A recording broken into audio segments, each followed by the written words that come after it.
பாஷை, அந்தி கிறிஸ்தனுடைய அந்நிய பாஷை, பொல்லாத விக்கிரம் கூட்டங்களுடைய ஒரு அந்நிய பாஷை. ஏன்னா அர்த்தமே தெரியாது. 1 மணி நேரம் மைக்கில் என்னை சண்டை, 1 மணி நேரம் மைக்கில் அந்நிய பாஷை பேசுவார்கள். ஒரு வார்த்தையை அது விளக்கம் சொல்ல முடியுமா? இல்லை மோகன்சிலாசர் சில இடத்துல அந்நிய பாஷை பேசுவார், அதுக்கு விளக்கம் சொல்ல தெரியுமான்னு நான் கேட்குறேங்க. இல்லை பிரபலமான ஊழியக்காரர்கள் அந்நிய பாஷை பேசுகிறாளே சண்டே ஆராதனையில், அவங்களுக்கு விளக்கம் சொல்ல தெரியுமா? தெரியாது. விளக்கம் சொல்லுகிறவன் தான் அந்நிய பாஷை பேச வேண்டும். இல்லை என்றால் தமிழில் பேசினா போதும். தேவன் தமிழ் பேசுகிறவர் தான். உங்களுக்கு தமிழ் தெரியும்னா தமிழே பேசுவார். அதான தமிழில் பேசி கொண்டிருக்கிறோம்.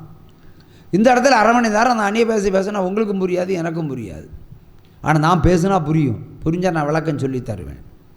ஆனால் அவர்கள் விளக்கம் சொல்ல தெரியாது. அவர்களுக்குள்ள என்ன ஆவி இருக்கிறது என்று அவருக்கே தெரியாமல் அவர்கள் பேசுகிறார்கள். That's the point. அதே மாதிரி தான் விசுவாசிகளும் அப்படித்தான். ஒரு சகோதரி என்னிடத்தில் ஒரு முறை வந்து கேட்டால் 2 பிரச்சனைக்காக வந்தார்கள். ஒரு பிரச்சனை, என் புருஷன் சாக வேண்டும் என்பதற்காக ஜெபம் பண்ணுங்கன்னு சொன்னார். என் புருஷன் சாக வேண்டும். ஏன் சார் புருஷன் சாக வேண்டும்னு ஜெபம் பண்ணுறீங்க?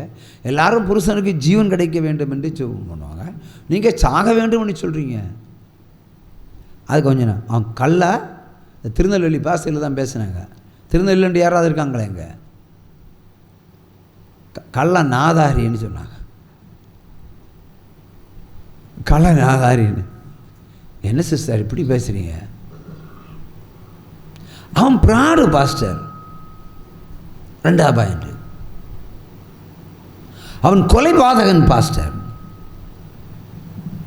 2 ஏத்தம்பழம் நேந்திரம்பழம் வாங்கிட்டு வருவான், நேராக மொட்டை மாடி போவான். அவங்க சொன்னதை அப்படியே சொல்கிறேன். வீட்டில் 2 பெண் பிள்ளைங்க இருக்காங்க. 2 பழத்தை வாங்கிட்டு போய் மொட்டை மாடியிலேருந்து அதை உரித்து சாப்பிடுவான். என் பிள்ளைங்க போகும் ஓடி போய், டாடி எங்களுக்கு பழம் தான், துரத்தி விட்டுருவான். அப்போ அவன் கள்ள நாதாரி தானே, சரிதானே? அவள் சொன்னது ரைட் தானே? அவள் இப்படிப்பட்டவன் சாகிறதுல என்ன தப்பு இருக்குது? ஆமாம், என்ன வேலை பார்க்குறாருன்னு கேள்வியை கேட்டுட்டு பதிலை நானே கொடுக்குறேன். சபை நடத்துகிறாரா? ஆமாம் பாஸ்டர். இப்போ சபை நடத்துகிறவன் தான் சாப்பிடாவிட்டாலும் சபை மக்கள் சாப்பிட வேண்டும் இல்லையா? அட்லீஸ்ட் தன் பிள்ளைகள் சாப்பிட வேண்டும், தான் சாப்பிடாவிட்டாலும். ஆனால் அவன் அப்படி இல்லை, அவன் மட்டும்தான் சாப்பிட்றாங்க. அவன் நல்ல காணிக்கை பாசை எடுத்துக்கிட்டு நல்ல பழத்தை வாங்கி மொட்டை மாடியில் போய் அதே மாதிரி தான் புரோட்டா இறைச்சி இதே மாதிரி தான். நான் அப்புறமா என் பிள்ளைகளுக்கு தனியாக வாங்கி கொடுத்துருவேன். ஒரு அன்பு இல்லை பிரதர், ஒரு அன்பு இல்லை. எங்கிட்ட சிரிச்சே பேச மாட்டான். அப்போ சரியாக சொன்னது சரிதான், உடனே ஆண்டவர் சொல்லுகிறாரு, ஆண்டவரே கொன்று போடுவார் சிஸ்டர், ஆண்டவரே கொன்று போடுவார். ஆனால் அதற்கு முன்பாக அவனுடைய பெயரையும் புகழ்ச்சியையும் ஆண்டவர் தூக்கி எறிய போகிறார். வெயிட் அண்ட் சீ என்று சொல்லி தீர்க்க தரிசனத்தை உரைத்தார்கள். அதில் ஒரு சமகையை தட்டலாம்.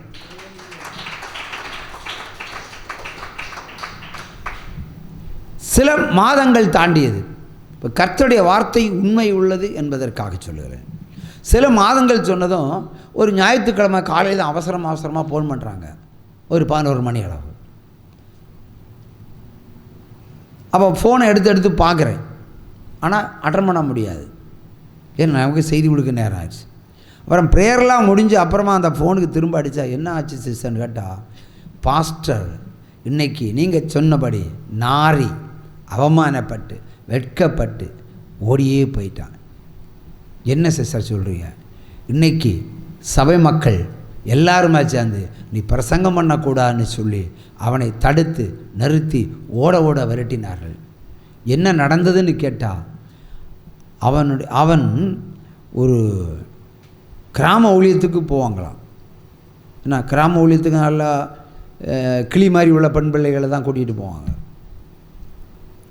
அங்கே ஒரு ஆளுக்கு தகாத உறவுகள் உள்ள அந்த வீடியோ அசிஸ்டன்ட் பாஸ்டர் கையில் கிடச்சிது. அவன் எல்லா சபை மக்களுக்கும் அடிச்சு விட்டான். ஆகவே வெட்கப்பட்டு இப்படிப்பட்டவன் ஊழியம் செய்யக்கூடாது என்பதற்காக அவன் கட்டின சபையை அவனுக்கு விரோதமாக ஆண்டவர் திருப்பினார். ஹல்லேலூயா. தீர்க்கதரிசனம் நிறைவேறுச்சு. ஹல்லேலூயா. ஆவியான தேவனுக்கு ரூபம் ஒன்றுமில்லையே. அந்த வார்த்தை சத்தமாக சொல்லுங்க. லாஸ்ட்ல சுரூபம் ஒன்றும் இல்லையே. ஹல்லேலூயா. தேவன் வார்த்தை அவருடைய உண்மை உள்ளது, ஆனால் அதை உணரத்தக்கவன் ஒருவரையும் இல்லை. விசுவாசிகள் நல்ல ஜெபம் பண்ணுவாங்க. ஒரு 30 நாள் பாஸ்டிங் இருக்க சொல்லி பார்க்கட்டும், 30 நாளும் பாஸ்டிங் இருப்பாங்க. ஏன் மகன் சாக போகிறான், 30 நாள் பாஸ்டிங் இருக்குன்னா 30 நாளும் பாஸ்டிங் இருப்பாங்க. 10 தாய் இருப்பா, அவனை வீட்டுக்காரெல்லாம் இருப்பாங்க. ஆனால் ஒரு பொருத்துணை செலுதுன்னு சொன்னால் அது நடக்காது. அது நடக்காது. இந்த பொருத்தனை மட்டும் நிறைவேற்ற மாட்டாங்க. ஏனென்றால் பைபிளில் பொருத்தனை ஜெபம் தான் இறுதியான ஜெபம், முடிவான ஜெபம், கட்டளை உடைக்கக்கூடிய ஜெபம். உபவாச ஜெபம் சொல்லப்படுகிறது. ஆனால் கர்த்தர் கேட்கிறார், நீ யாருக்கென்று உபவாசம் இருக்கிறாய்? எனக்கென்றா நீ உபவாசம் செய்கிறாய்?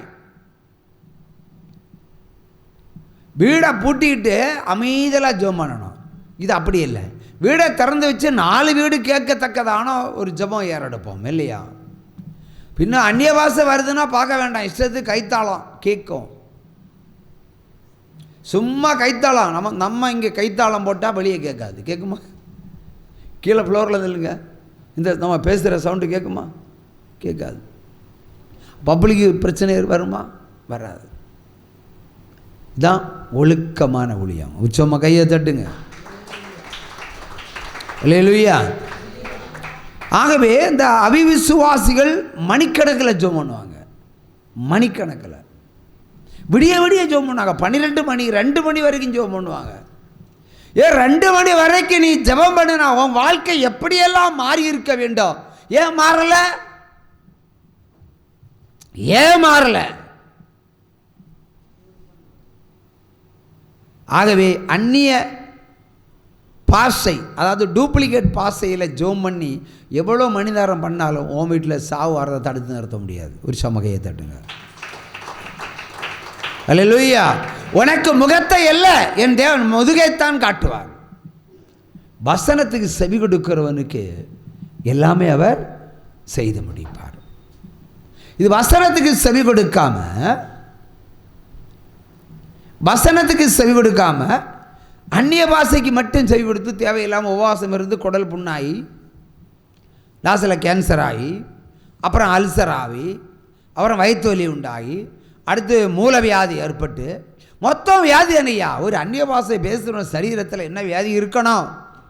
மையான அந்நிய பாஷை பேசுகிற சரீரத்தில் வியாதி இருக்காது. வியாதி இருந்தால் அவனை ஒன்றும் செய்யாது. கையை தட்டலாம். இன்றைக்கு அப்படி இல்லை. அந்நிய பாஷை யாரெல்லாம் பேசுகிறாங்களோ அவங்களுக்கு தான் மூலவியாதி அதிகமாக வருது. உச்ச கையை தட்டலாம். அவங்க வீட்டினுடைய சமாதானம் தான் எடுத்து போடப்படுகிறது. உச்ச கையை தட்டுங்க. ஒரு சகோதரி, நாகூரில் இருக்கிற ஒரு சகோதரி என்னிடத்தில் கேட்குறா, அந்நிய பாஷை பேசுவார்கள். பாஸ்டர், அவன் வேணும்னா வேற பொண்ணை கல்யாணம் பண்ணிட்டு போட்டோம், நான் தீட்டுப்படக்கூடாது. அவன் வேணும்னா வேற பொண்ணை கல்யாணம் பண்ணிட்டு போட்டோம், நான் தீட்டுப்படக்கூடாது. என்ன சிஸ்டர் புதிரை போடுறீங்க? அப்போ நீங்கள் தீட்டான்னு கேட்குறேன். இல்லை, குடும்ப வாழ்க்கை தீட்டு இல்லவா? புருஷன் என்ன கூப்பிடுறாரு, இல்லை புருஷன் கூப்பிட பக்கத்து வீட்டுக்காரனா கூப்பிடுவான். ஒரு கை தட்டுங்க, அவன் கன்னத்தில் அடிக்கிற மாதிரி. ஏன்னா இவள்கிட்ட அந்நிய பாஷை, இவள் அந்நிய பாஷை பேசுறதுனால குடும்பம் நடத்த மாட்டேன், நான் சுத்தமாக இருக்கேன்னு நினைக்கிறேன். ஏன் வசனத்துக்கு கீழ்ப்படுகிறவன் தான் சுத்தமாக இருக்க முடியும். இதெல்லாம் மூக்குக்கும் முழங்காலுக்கும் முடிச்சு போடுற மாதிரி இருக்கு. கட்டின லைசன்ஸ் வாங்கினா புருஷன் இடத்துல குடும்பம் நடத்த போக மாட்டாளாம், அது தீட்டான். அவன் வேணால் வேற பொண்ணை கல்யாணம் பண்ணிட்டு போட்டோம். ஒரு ஸ்திரீ. அப்போ அந்நிய பாஷை பேசுகிற இந்த சகோதரத்தில் என்ன ஞானம் இருக்கிறது, என்ன அறிவு இருக்கிறது, என்ன புத்தி இருக்கிறது? நிறைய பேர் அந்நிய பாஷை பேசுகிற குடும்பம் இப்படி தான் போகுது. அங்கே குடும்ப வாழ்க்கை தான் சண்டை. அங்கே அந்நிய பாஷை பேசுகிற குடும்பத்தில் சமாதானமே இருக்காது. அந்நிய பாஷை பேசுகிற ஸ்திரீயானவள் புருஷனை மெய்யா நேசிப்பாளா? நெவர். புருஷனுக்கு கீழ்ப்படிவாளா? நெவர். ஆகவே உங்களுக்குள்ளே இருக்கிற ஆவி அசுத்த ஆவி நிமித்தம் வருகிற ஒரு அந்நிய பாஷை. மெய்யான பரிசுத்த அந்நிய பாஷை என்று சொன்னால் உங்களை பரிசுத்தத்தோடு ஆண்டவர் நடத்துவார். உற்சவமாக கையை தட்டுங்க. சிலரிடம் நான் கேட்பேன், செத்தா பரலோகத்துக்கு போவியான்னு, செத்தா பரலோகத்துக்கு போவியான்னு கேட்பேன். நான் போவேன், ஏன்டா நான் பரிசுத்தமாக வாழ்ந்து கொண்டு இருக்கிறேன். நான் செத்தாலே நானே டவுட்டில் இருக்கிறேன், செத்தா ஆண்டவர் எங்கே போடுறாருன்னு எனக்கே தெரியாது. ஏன்னா அது அவருடைய ஜட்ஜ்மெண்ட்டு. நான் ஓரளவுக்கு சொல்லலாம், ஆனால் இறுதி முடிவு அவர் தான் எடுக்க முடியும். ஆனால் இந்த விசுவாசிகள் என்ன சொல்கிறாங்க, நான் செத்தா பரலோகத்துக்கு போயிடுவேன், நான் செத்தா பரலோகத்துக்கு போயிடுவேன். அப்போ கேட்பேன், வாழ்க்கையில் ஒரு நாளாவது ஒரு பொருத்தனை செலுத்தியிருக்கிறியா? நானே ஒரு பொருத்தனை கொண்டு அடுப்பில் போடுவேன், நானே ஒரு பொருத்தனை. அப்போ எத்தனை பேர் சுவிசேஷம் அறிவிச்சிருக்கிற?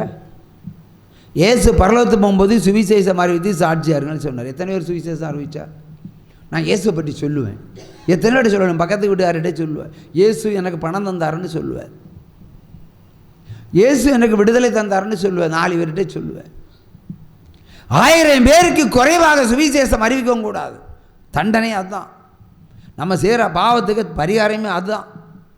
சாலமன்ட்ட ஒரு ஆடை வாங்கிட்டு ஞானத்தை கொடுத்துருக்கலாமா? 1000 மாடுகளை வாங்கி தானே கொடுத்தாரு. 1000 மாடுகளுக்கு விலை என்ன? இன்னைக்கு கசப்பான்ட்ட தான் கேட்கணும், இல்லையா பிரதர்? 1000 மாடுகளுக்கு விலை என்ன? ஒரு மாடுக்கு 40 ரூபா வச்சு பாருங்க பிரதர். ஒரு ஆட்டுக்கு என்ன, ஆட்டுக்கு என்ன விலை என்ன? நீங்கள் வாங்க, நாடு என்ன விலை கொடுத்து வாங்க? நீங்கள் ஒரு குட்டி 5000 இல்லையா? இப்போ அது குட்டி போட்டதா அது பெரிய ஆளாச்சான்னு கேட்குறேன். வாங்கி எத்தனை காலம் இருக்கு?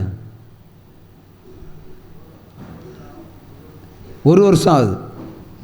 அப்போ ஒரு குட்டி ஆடி 5000 தான். ஆண்டவர் குட்டி ஆடெல்லாம் பலி வாங்க மாட்டார். இப்போ நல்ல வளர்ந்த ஆடுகளுக்கு என்ன விலை இருக்கும்? அட்லீஸ்ட் ஒரு 20,000 ரூபாய் இருக்கும். அப்போ 1000 என்று 20,000 பெருக்குங்க, பெருக்கு என்ன பிரதர்? கம்ப்யூட்டர் இங்கே எடுத்தாச்சு, இங்கே கம்ப்யூட்டர் இங்கே இருக்குது, போடுவாப்பா 2 கோடி ரூபா. அப்போ சாலமன் 2 கோடி ரூபாய்க்கு ஆண்டவருக்கு பலி செலுத்தி தான் அறிவை ஞானத்தையும் புத்தியும் பெற்றுக்கொண்டான். அறிவையும் ஞானத்தையும் புத்தியும் பெற்றுக்கொண்டான். நீங்கள் என்ன கொடுத்தீங்க? நீங்கள் இந்த உலகத்தில் வாழக்க அறிவு வேணும் இல்லையா? அது பரிசுத்த ஞானம் வேண்டும். என்ன கொடுத்தீங்க? அப்போ குறையாக கொடுத்ததெல்லாம் நிறைவாக கொடுங்க. இந்த மல்கியா 2ஆம் அதிகாரத்தில் ஆண்டவர் சொல்லியிருப்பார், நொறுங்குண்டதும் பீருண்டதும் யாருக்கும் வேண்டாம் என்பதையும் எனக்கு படைத்தீர்களோ உன் ராஜாவுக்கு கொடுத்து பாரு, அவன் அக்செப்ட் பண்ணுவானா? அப்போ அற்பமான காணிக்கைகள் எனக்கு தூரமாக இருக்குன்னு சொல்லுவார். இப்போ 2 கோடி ரூபா கொடுத்து தான், அதில் விலை மதிப்பை கொடுத்து தான் சாலமன் என்ன பண்ணியிருக்கிறான்? ஞானத்தையும் அறிவையும் புத்தியையும் பெற்றுக்கொண்டான். ஐஸ்வர்யத்தையும் சேர்த்து கொடுத்துட்டார் ஆண்டவர். நீ 2 கோடி கொடுத்தியா? ஆண்டவர் என்ன பண்ணார்? அவனை எப்படி ஆசீர்வதிச்சார் சொல்லுங்க பார்ப்போம். சாலமன் பொன்னையும் பெண்ணையும் வெள்ளியையும் கற்களை போல் குவித்தான். கொஞ்சம் திருத்தி சொல்லியிருக்கிறேன். ஏன்னா 700 பெண்கள், 700 மனைவிமார்கள், குறுக்கு வழியில் 300, 1000 பெண்மணிகளே கல்யாணம் பண்ணிக்கிட்டான். அப்போ மனைவிமார்களையும் குவித்தான் இல்லையா? 1. 2வது பொன்ன தங்கம் ஆபரணம், அதையும் கற்களை போல் குவித்தான். இப்போ 1 லாரி கல்லை கொண்டு போட்டால் எப்படி இருக்கும்? எப்படி இருக்கும் பிரதர்? குவியலாக இருக்கும் இல்லை? அதே மாதிரி தங்கத்தை குவித்தான் என்று வேதம் சொல்லுகிறது. உண்மையிலே அப்படித்தான் பெற்றுக்கொண்டான். ஏனென்றால் அவன் பெற்ற அறிவு, அவன் பெற்ற ஞானம். இந்த உலகத்தில் வாழ்வதற்கு ஞானம் வேண்டும், இந்த உலகத்தை ஜெயிப்பதற்கும் ஞானம் வேண்டும், சாத்தானை அழிப்பதற்கும் ஞானம் வேண்டும். இந்த ஞானம் தென்னாலிராமன்கிட்டே இருந்தது. சாலமோனுக்கு முன்னாடி உலக பிரகாரமாக யார்கிட்ட இருந்து? தென்னாலிராமன்கிட்டே இருந்து. ராஜாவை விட புத்திசாலி, அவனை தோக்கடிக்கவே முடியாது. தோற்கடிக்கவே முடியாது. இனி இவனை அசிங்கப்படுத்தணும்னு ராஜா தீர்மானிக்கிறான். எத்தனை முறை தெனாலிராமன்கிட்ட போட்டி போட்டாலும் அத்தனை முறையும் தெனாலிராமன் தான் ஜெயிப்பான். ராஜான்னு சொன்னாலே அறிவாளி இல்லையா, யுத்த வீரன். ஆனால் இவங்கிட்ட அவனுக்கு பாச்சா பழிக்கல. ஆகவே 200 யுத்த வீரர்களை கூப்பிட்டான். ராஜா கூப்பிட்டான். ஏய், நீங்கள் என்ன விடிய காலம் தோப்புக்கெல்லாம் போகக்கூடாது, அன்னைக்கெல்லாம் பாத்ரூம் கிடையாதுல்ல, தோப்புக்கெல்லாம் போகக்கூடாது. உங்கள் நேர தெனாலிராமனை வீட்டுக்கு உள்ளேயும் புறம்பையும் கக்கூஸ் போயிட்டு வந்துருங்க, உத்தரவு. 200 பேருக்கு உத்தரவு. அப்போ 200 பேர் அவனுக்கு வீட்டில் போய் கக்கூஸ் போனால் அவன் வாழவே முடியாது இல்லையா. அந்த குடிசை விட்டு அவன் வீடை விட்டு ஓடியே தப்பான தெனாலிராமன். ஆனால் 200 பேரும் யோசிக்கிறாங்க. எப்படி யோசிக்கிறாங்கன்னா, தெனாலிராமன் எப்படியாவது நம்மளை மடக்கி விடுவான், நம்மளை அடக்கி வச்சுக்கிட்டு அங்கே போயிடுவோம். அங்கே அது பண்ண விடலைன்னா அவன் கால் வழியாக அவன் போயிடுவான் இல்லையா. இதை நினச்சி 200 பேருக்கும் பயமும் திகிலும் கலக்கமும் பிடித்து கொண்டு இருக்கிறது. ஆனால் ராஜா உத்தரப்படி 200 பேரை செலக்ட் பண்ணியாச்சு. 200 பேர் அங்கே போனோம். தெனாலிராமன்கிட்ட போயாச்சு. அவன் திண்ணையில் உட்காந்துருக்கிறான். அவன் வீட்டில் என்ன உண்டு? திண்ணை உண்டு. திண்ணையில் வாங்கய்யா வாங்க, வாங்கய்யா வாங்க, பாத்ரூமுக்கு போக வந்தீங்களா, 1 பாத்ரூம் 2 பாத்ரூம் பார்க்க வந்தீங்க, வாங்க வாங்க. ராஜா அனுப்பி வச்சாரா? அனுப்பி வச்சார். வாங்க வாங்க, உள்ளே போங்க உள்ளே போங்க உள்ளே போங்க. எல்லோரும் அங்கங்கே அவர் ஒரு இடத்துல செட்டில் ஆயிரும். எல்லாரும் அப்பா தெனாலிராமன் ஏதாவது பண்ணி நம்மளை விரட்டி விடுவான்னு நினச்சா வாங்கய்யா வாங்கய்யான்னு கூப்பிடுறான். இதில் விபரீதம் இருக்கோ இல்லையோன்னு அவளுக்கு புரியல. சந்தோஷமாக கக்கூஸ் பண்ணலான்னு ஒவ்வொருத்தன் அடக்கி வச்சுக்கிட்டதெல்லாம் ஓட்டி போய் அங்கே உள்ள போய் செட்டில் அங்கே இடத்தெல்லாம் ஆயத்தப்படுத்திட்டான். ஏன்னா கிட்ட தானே இருக்க வேண்டியிருக்கோம் 200 பேரில். ஆனால் ஒரு நிபந்தனை. அப்போ தான் சொல்கிறான், ராஜா என்ன சொன்னார்? செகண்ட் பாத்ரூம் போக சொன்னார் இல்லை? ஆமாய்யா, செகண்ட் பாத்ரூம் போக சொன்னார். திரும்ப ராஜா என்ன உத்தரவு போட்டார்? Second bathroom. அப்போ செகண்ட் பாத்ரூம்னா செகண்ட் பாத்ரூம் தானே, மாற்றம் கிடையாது. இல்லையா, இல்லை செகண்ட் பாத்ரூம். அப்போ நீங்கள் எங்கே செகண்ட் பாத்ரூம் போக வந்தீங்க? ஆமாம்